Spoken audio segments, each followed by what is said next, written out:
So what would you identify, of course, as somebody who's studied in India, from India, what would you identify as the key challenges and opportunities for India? Because, of course, one of the axioms here is that in India, that two contradictory things can be completely true at the same time. So at the one hand, the number of Indian billionaires are growing, but we also see unemployment growing especially amongst the youth, as we are also projected to become the most populous country in the world in a few years.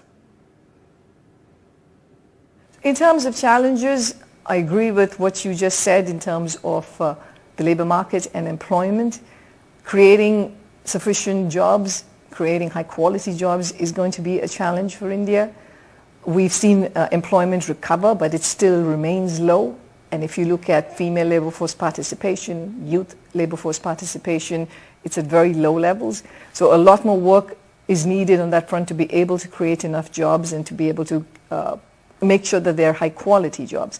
A second area of challenge will be in terms of fiscal consolidation. These are difficult times. There are lots of vulnerable people.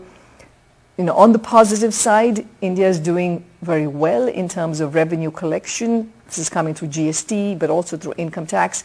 And again, the digital public infrastructure has a very important role that is playing in able to get higher yields from taxes.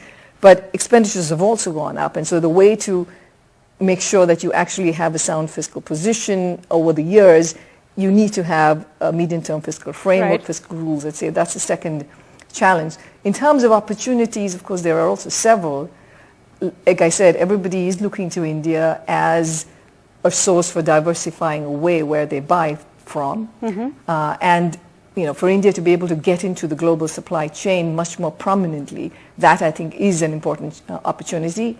Recently, India has entered trade agreements with the UAE, with Australia, and they're trying to do that with more countries. I think that's a positive step. But more generally, India's trade policy should move towards making sure that there are inputs that can be purchased, that you can get the right relevant inputs into the country, because otherwise it's going to be very hard to attract foreign direct investment at a much larger scale.